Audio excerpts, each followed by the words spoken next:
Hey guys, what's up? My name is Clark from ClarkConquers.com. Thank you guys so much for coming to my channel and watching this video. I want to just share my experiences with an ideology that I hold really near and dear to my heart. Feminism, or more specifically black feminism, because I am a black woman in America, and there are certain things that I feel that mainstream feminism obviously cannot cater to my needs, or is not aware of my needs to begin with. I feel comfort and feel at home with black feminism, and there is a difference. Like I said in the disclaimer before, this is in no way at all gonna be a session of male bashing at all. This is simply gonna be about me giving my experiences and celebrating, uplifting, and empowering black women, because there's so many things that are not for us, and we don't have great representations at all times in the media of they would like us to be perceived as, as outstanding women, dynamic, smart, all of the above. So I was in school, went to the University of South Carolina, and I took a couple of women's and gender studies classes, and they were very, very informative. I don't want to sit up here and act like, I didn't take nothing from these classes. That just would not be true. I learned a lot about, not just about feminism, about women's rights, but a lot about the LGBT community. I really learned how to become an ally, since I am heterosexual. Learning the proper terms, learned all of that, so I can definitely say that I came away with a lot of good information about how to address others of the LGBT community.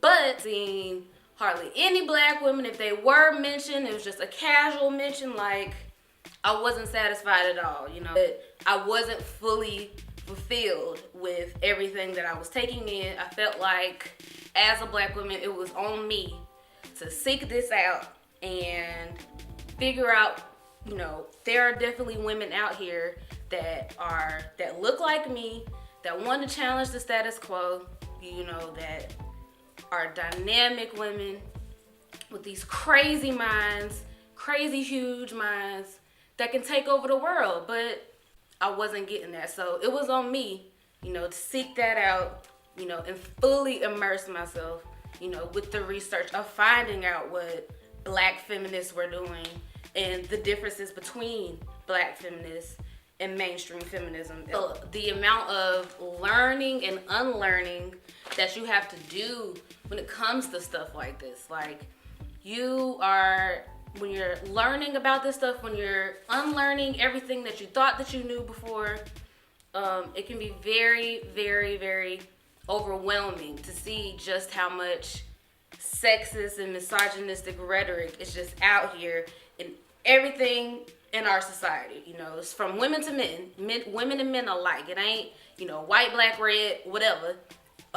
Everybody has some form or some type of conditioning of sexism and misogyny that allows us to think in these archaic ways and not give women the benefit of the doubt. Women, I don't know one black woman or black, young black lady that hasn't had that talk with her family or with her parents, to let her know that, you have two quote unquote strikes against you. You're black and you're a woman.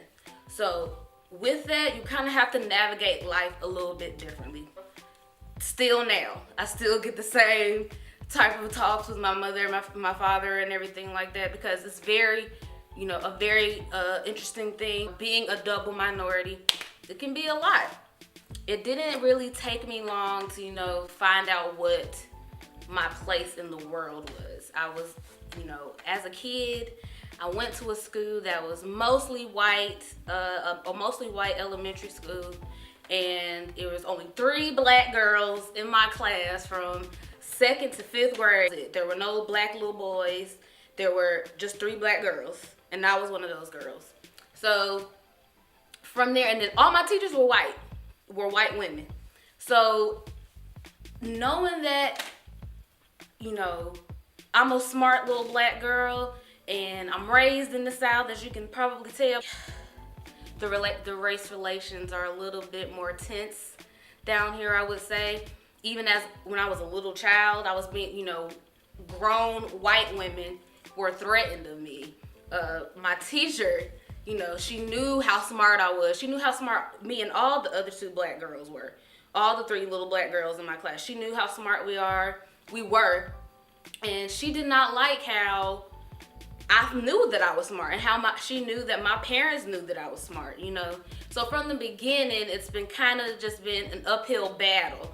And, I've always had to go above and beyond to prove myself, whereas my white counterparts didn't have to work as hard. And it didn't take much for them to get this, this recognition, when I would have to bust my hump, twice that, just to get the same amount of recognition. Or conditions you to believe that you are somehow inferior to what, the standards that America has set on us, as black women, that we're never going to be able to measure up. We're never going to be smart enough.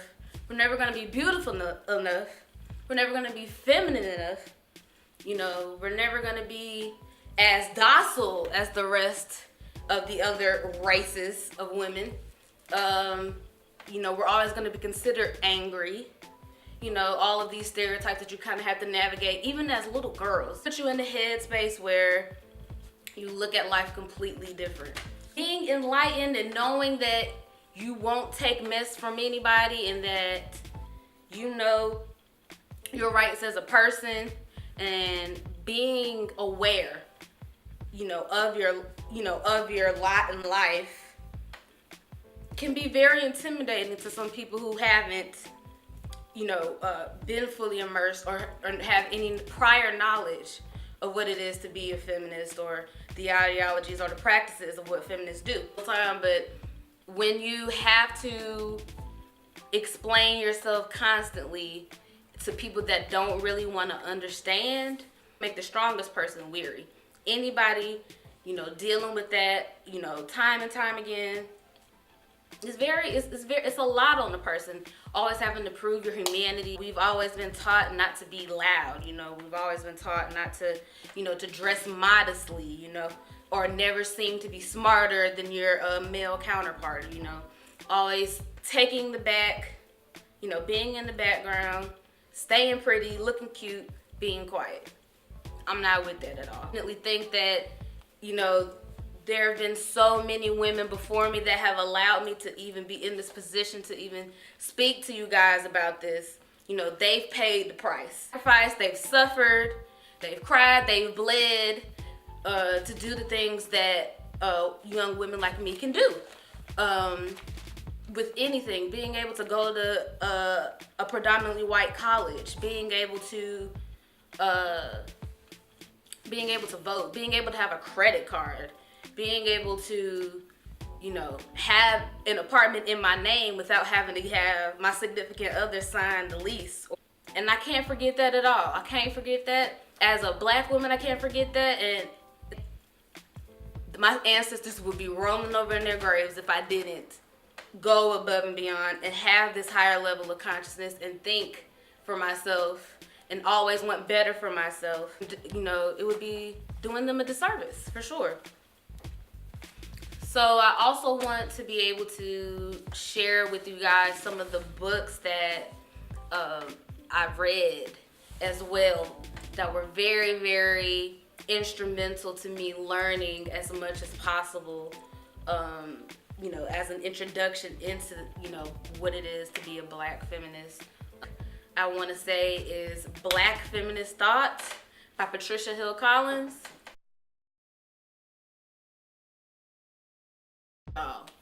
This is just basically like the Bible for black feminism. Everything in there, from how black women navigate, dating, sex, love, being in school, the ivory tower, dealing with different races, especially white people, white women. It's perfect. Get your hands on it. What I want to also talk about is Sister Outsider by Audre Lorde.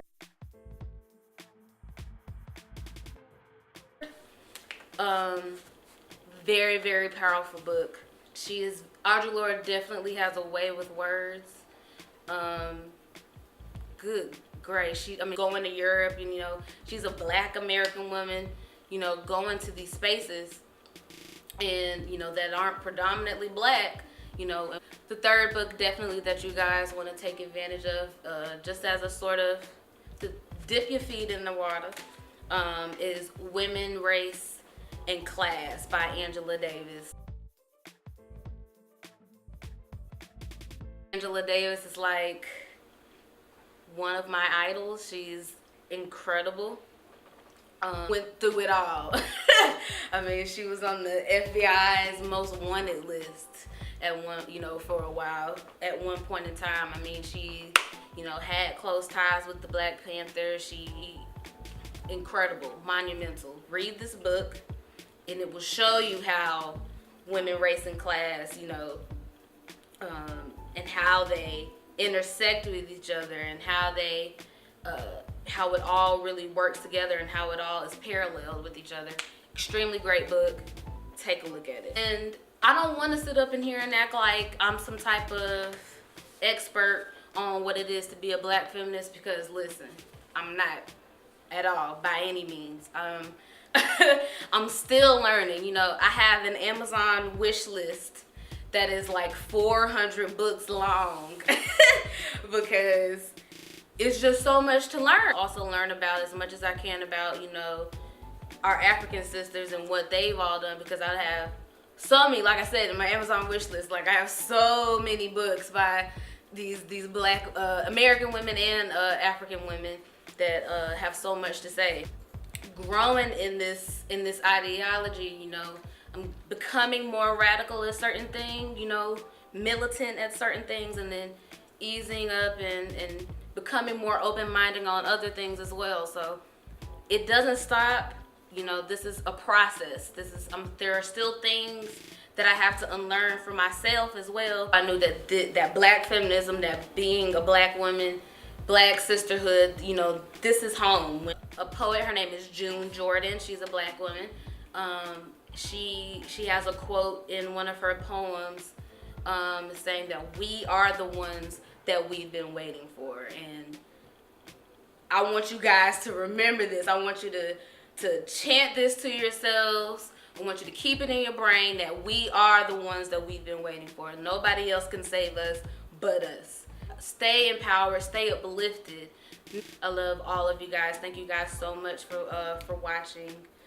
Please, like I said, subscribe and comment below. Hit me up on all social media, Twitter, Snapchat, Instagram, all at Clark Conquers. Stay tuned for the next time. I love you guys so much.